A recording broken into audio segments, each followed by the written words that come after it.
We've been waiting for a long time. Yes, we've been waiting for a long, long time. We've been waiting for a long time. But we ain't gonna wait no more. We're getting ready to rock and roll. The boys are back in town.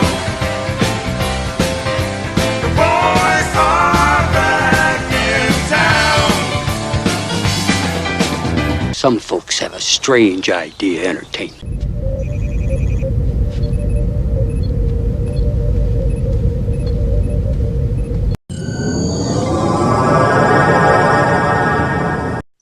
Okay. So I will since I brought up the Tromerica thing, I'll let you go ahead and pick one of the two, and let's get it. Let's go forth.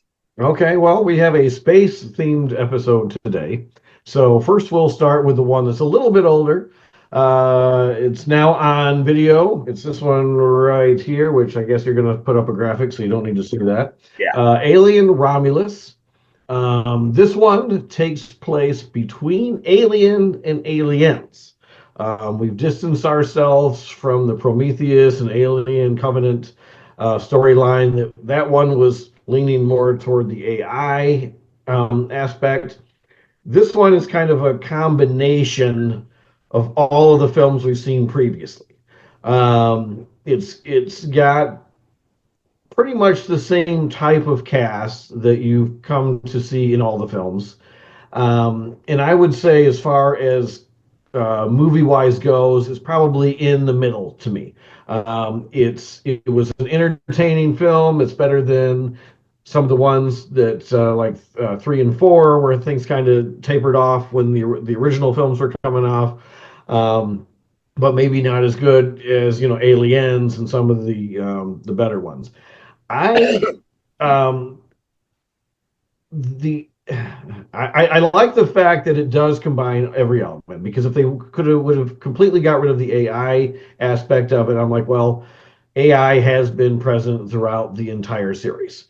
So, you sort of need that in there, but maybe not in every movie. But at the same time, I would have liked to see the films that are supposed to go between Alien Covenant and Alien. They were heading that direction. It kind of broke off. People didn't take to it as much as they did the Alien itself.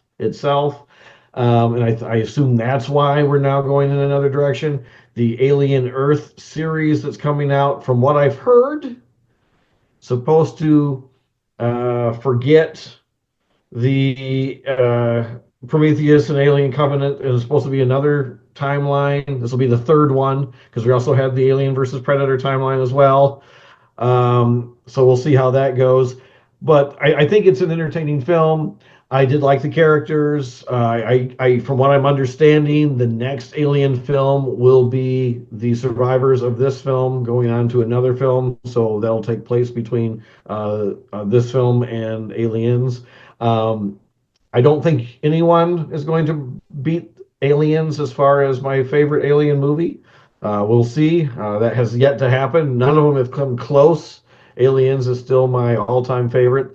But as much as I was on the fence about Prometheus and Alien Covenant in the beginning, just because it was different, I've gone back and watched them a couple times, and the more I watch it, the more it grows on me. So I'm just not a fan of people changing the timelines. Yeah.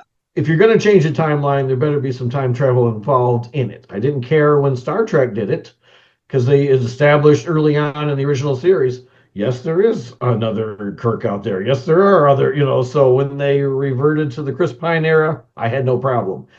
The fact that we keep doing this series, and like, okay, now pretend like this didn't happen. Okay, now you have to pretend like this didn't happen. Like, find a way to write yourself out of that. Don't just say forget it. It's the same with Halloween. Yeah. Like, okay, you could have easily made the new Halloween series connect to the old Halloween series. I don't know why they didn't, to be honest. Actually, I think it would have had more power if they had connected them, so, but that's my take on it. I think it's a good installment. I enjoyed it, but it's probably middle of the road as far as the Alien franchise goes for me. I really liked Romulus. For me, it felt like a return to what Aliens was supposed to be. I didn't like Prometheus, and I didn't make it all the way through Covenant. They just didn't. They didn't do it for me. I loved every single one of the other Aliens. 1, 2, 3, 4. I like them all. I don't really like the Alien versus Predators. Those are kind of bad. Yeah, no, I didn't like those at all. Romulus, I really enjoyed. I like the characters. I especially like the android in this one. I thought he started off really cool as damaged and almost childlike in his actions. I like the dad jokes. Can never go wrong with a dad joke. I was surprised at the way they went with it too. The way they killed off so many people. Because that was like wham bam, like lickety split that they were killing people. I'm not sure how I feel about the ending with the final battle. After the girl, I'm going to spoil it. After the girl, I was going to say that's. That's all I'll say about it. I'm not sure how I feel about that because I didn't really dig the creature design too much. And it felt a little bit like they were trying to recreate. It felt like they were trying to recreate Aliens and Alien 4. Yeah. With the weird creature on the ship or the alien queen. Yeah. And I had actually forgotten until we went back and rewatched them again how Alien Resurrection had ended, and I'm like, oh, okay. There's a connection here again because it's just about the time you're like, well, this is bizarre and odd. You realize, well, again, that's not really anything that they haven't already done. It's just another form of it. So I liked 3 was the one I wasn't huge on, and I wasn't, to be honest, a big fan of the first one. Because when I think about the first one, I honestly, wow, the first one, the only thing I could remember years after seeing it is the thing that you see all the time, the alien bursting out of his chest. Yeah. Try to remember any other scenes. I'm like, well, I know how it remembered how it ended, but I was like, other than that. And then we did when I worked in radio, we did a night where we had 3 horror films back to back on Halloween, and it was the last one. And so we're watching 6 hours of movies that started at like 8 o'clock, and it's midnight, and now we're starting Alien, and it was so slow. And we're like, it was hard to stay awake because I'm like, it's a long day. I'm hosting all this stuff. I had worked that day. Now I'm trying to host these 3 movies. So I didn't have a good memory of it at that point. And I'm like, man, where's the action? Because it takes a while for things to really start happening. So Alien wasn't that big of a strong film to me. And when Aliens came out, you're like, holy, I mean, that thing is action packed, throughout. So, and then Aliens, you get rid of the Alien 3, they get rid of the weapons, and it's, there's a lot of running around and cameras upside down, and so that one was, and I didn't like the ending of Alien 3 because they'd done that exact same ending in Terminator 2. Yeah. Like the same, within a few months of each other. And they're like, okay, well, as soon as you saw Terminator 2, you should have said, well, I guess we got to redo the ending to Alien 3. Yeah, exactly. Yeah, and they didn't. So, but I thought 4 was an improvement over 3. Yeah. Just because they bring her back. And I thought having, all the test tubes or the different versions of them trying to recreate the alien, and then, the mold of her and the alien, it was just, it was, that grasped me, more than some of the other stuff I had seen previously. So comparing Alien Romulus to all the other ones, it's first off, the ending of Alien Romulus before the final battle, Sigourney Weaver did it better. Just saying. Yeah. Just yeah. All of the other ones had some element, I thought, that was just really, really cool. Like Alien 4, where they're swimming. I thought that was badass. Oh, yeah. Once they dive in and he's going around, you're like, oh, hell. Yeah, and then the setting of part 3 on a prison colony with no weapons and nothing but men, and you introduce a female. Yeah, I thought that was a really good way to go. That was different. Aliens. yeah, I did appreciate the idea because yeah, that was a very unique way to spin it. But the problem I had was we went through all the trouble to save these people, and then we're going to start it off by saying, well, half of them are already dead anyway. Yeah. So let's just move on. You're like, seriously? We're not even going to watch them. We're just going to kill them off right at the beginning. So I think it was a letdown right off the top. I agree there. Okay, we're gonna, we're just gonna say, screw it. Let's change the narrative. Now, it would have been interesting if they would have at least kept Newt alive, because that would add another element of creepiness, I guess, or discomfort. If you have a little girl running around a prison colony filled with nothing but men and their hormones. That's probably why they took her out. They're probably like, well, this is going to be a little spooky, or she was a lot taller. Because she's supposed to be frozen, so or asleep. I guess maybe she still can age. I don't know, but either way, yeah, that was probably something. One of the producers like, no, don't even go there. Don't even go test there. Those waters. Yeah. This is an alien movie, not a. Let's avoid being canceled before the cancel. So. All right, so let's move on to section 31. Otherwise, we're going to keep going on aliens for this entire episode. Section 31, brand new. It's been out, what, 2 weeks, 3 weeks? Just a couple weeks. It's an entry in the Star Trek universe. Section 31 has been around in the Star Trek universe for quite a while. I think they were all the way back in with Star Trek Deep Space Nine television series. They've just never been explored that heavily until now. And it is Section 31 is a black ops, basically a black ops agency that goes behind the scenes. They're not acknowledged. If they get caught, we deny all existence, yada, yada. They take on the hard missions and they make the hard choices. This one is they need to get this weapon that is on the black market. And from there, science fiction ensues. For me, it was good, but it felt too much to me like Suicide Squad in space, where all the characters had some kind of quirk, some special quirk. They weren't just Kyle being an expert in computers, John being an expert in sneaking around. No, it's some guy in a fucking suit. It's a guy that changes shape. It's a little microbe monster inside of a Vulcan robot. It's a guy who's genetically altered.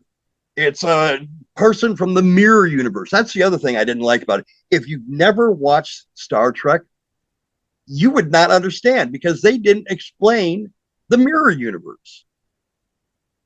No explanation at all. You'd be lost in that regard. They should have at least addressed it somehow. Yeah, this is a direct spin-off from Star Trek Discovery. Yeah. So if you don't know anything about Michelle Yeoh's character, you're going to be confused in the first place because she actually played two different characters in Discovery. She played one that's in the universe that we know of, and then one that's in a completely different universe and where she was an emperor and she was, a mega bitch, basically. And she was the exact opposite of what her other character was. And that character is the one that is in now this universe, not the one that is actually from this universe. So that really, if you have not seen Star Trek Discovery, especially season 1, I believe, the when it all started, this is not going to make one bit of sense. And without that reference, this is barely a Star Trek film to begin with. Right. I mean, other than the fact that they mention Starfleet a few times, they don't dress in Starfleet uniforms. They don't, nothing about this show is Star Trek. This could have easily been anything else, and they tapped, threw a different name on it. And they're like, well, we wrote it to be Suicide Squad 3, but that movie didn't made, so we changed it to Section 31. Yeah. And I thought too, I didn't think Suicide Squad. I was thinking kind of like the same thing, like Guardians of the Galaxy, where everybody's got their own thing. It's just that one is quirky and fun, and this one just seemed quirky and silly to Right. me because I'm like, well, if you're gonna be quirky, you better have a good joke to go along with it. And this one is like trying to be that, and to me, it never landed. Like in our last episode, I was talking about how I fell asleep 3 times in a show I thought I'd like. This one, I struggled through the whole time, and my wife and I kept saying, "Wow, this is bad." And it kept going, and we're like, "This really is what is going on here?" And I like the fact that they're trying something new because you've got how many Star Trek movies and TV series now that are pretty much all the same Right. in most respects. They veer a little this way and a little bit that way, but they all have, other than the animated, lower decks, the same type of feel. This is a large departure from that.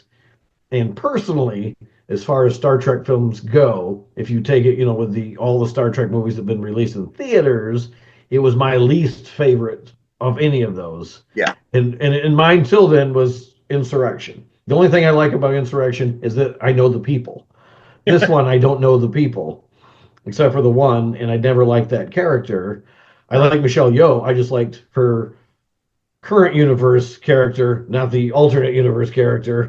So that's where I had a problem with I'm like, okay, I don't know who these people are. This does not feel like a Star Trek show. And if you had just changed the title, I would have turned this thing off 10 minutes in. But other people seem to like it, and I'm like, okay. And again, I do applaud the effort to try to take it somewhere that we haven't been before, because there's only so much you can do. And even the last Star Trek series, we had a musical episode, we had I know. one that was like dreams or something where they're doing weird things. There was one that had a crossover with an animated episode, and I'm like, boy, you guys are out of ideas. And again, I'll look online and I'm like, oh, but the Trekkies are gonna hate this. And then they're like, oh, that was the best episode I've seen. That was phenomenal. And I'm like, really? I didn't even think the songs were good, let alone the fact that they're breaking out. I didn't like it when Grey's Anatomy had a musical episode. I didn't like it when Star Trek having a musical episode. It just didn't work for me. So yeah, I got through it, but it wasn't my cup of tea, and Right. we'll see where the future of Star Trek lies. Yeah. Like I said, I liked it, but right from the very beginning, probably within the first 10, 15 minutes, I took the Star Trek out of it completely. Yeah. I said, this is not a Star Trek show. There's nothing resembling Star Trek here. I don't care how many times they say Star Trek words like Vulcan or Starfleet. It's not Star Trek. And at that point, because I'm not a diehard Trekkie, I like Star Trek. I really enjoy it. I try to watch as much of it, the spin-offs, as I can. But I'm not so diehard that I'm like the SNL skit. Captain Kirk saying, "Get a life, you virgins." So once I could take Star Trek out of it, I was like, it's not that bad. It's not great. I mean, if you want to compare it to Suicide Squad or Guardians of the Galaxy or The Expendables or any other action-based series that has quirkiness, each person has to have a quirk, not a personality, but a quirk or a superpower or a whatever. I was able to enjoy it for that regard. If it was anything else, I mean, it wasn't the best. They could have done a lot better. I think the ending of it was god awful, where the mission is resolved and you're seeing like the epilogue. I hated that. Yeah. Especially with the return of one character that they brought back. I'm like, that's just fucking stupid. Yeah. Yeah, if they did a sequel, I'll watch it. I won't ever watch it more than once. Yeah. Yeah, I might give them another shot and say, okay, maybe, you know, they learned from their mistakes or whatever. But then again, you know, I keep having trouble reviewing things. And I'm like, well, just because it's not for me, that might be, you know, Right. again, are you having a good day before you saw it? Are you tired before you saw it? There's so many different elements. I've seen, you know, the one I keep going back and forth on, Bill and Ted's Excellent Adventure. Every other time I see it, I either love it or I hate it. Wow. I'll watch it and I'm like, you know, this is really clever and all this stuff. And then I'll watch it another time. I'm like, why did I actually like this? Because this is really a stupid movie. And then for some reason, I'll watch it again. I'm like, well, I must have been in a bad mood last time because it's really funny. And then I'll watch it again. I'm like, no, it's just dumb. And for some reason, every single time I've watched it, my opinion has completely flip flopped on it. Every time. It is very strange. So. Well, like we said earlier, my opinion has changed so much. I used to, you know, have no problem watching pretty much anything. Now I'm just like, okay, enough with the tits. Nobody cares about your tits. Enough with the sex talk in the Santa Claus movie. And back then I'd be like, wouldn't be fazed by it. But things that back then I abhorred and hated with a passion, I can rewatch it today and go, it's not really that bad. Return of the Living Dead. We talked about it a little bit. Return of the Living Dead Part 5. I rewatched it. I hated that thing. Yeah, it's not so bad. I want to rewatch the Fog remake. And Return of the Living Dead 2, I really liked, and then the more I watch it, the less I like it. So it just depends on, I mean, everything is out there for somebody. Yeah. So exactly. There's going to be people that are going to stand in line for the cast for 2. There's going to be people that stand in line for the cast of 5. There's going to be there's people who, depending on which ones they like first. There's people who absolutely love their favorite Ghostbusters is Ghostbusters 2. Their absolute favorite Ghostbusters is the second one. I can't fathom that. To me, of the Ghost, that's my least favorite. But if that's the first one you saw, and you're seeing the proton packs, and you're seeing, this is the one that you attach to. Okay, I like it. Oh, there's another one. Oh, okay. I think it really depends on even the Star Wars. I didn't see why people, there's people that absolutely love the prequels. And if you start watching them from the beginning, 3 is very dramatic because the character that you've grown up with and you really like all of a sudden is turned into the super bad guy, which is the most dramatic thing that could happen. For us, we saw 4, 5, and 6 first. And 5 for us was dramatic because you're finding out all this information and there's all this mystery. There's no mystery with 1, 2, and 3 anymore because that was all told in 5. So for the people watching them now, by the time they get to 5, they've already know all that. So 5 means nothing. It is Zippo. So of course they would like the earlier part. Yeah. So it's interesting. Yeah, just depending on how you watch things and what area you're in, it makes a completely. We're going to go off the air in less than a minute. So I'm Kyle Pearson. To be continued. I'm John Horton. And this is In the Spotlight. Catch you next week. See you then. God, that went fast. Wow. Fucking Troma America ruined it, man. I should have shut the fuck up about that.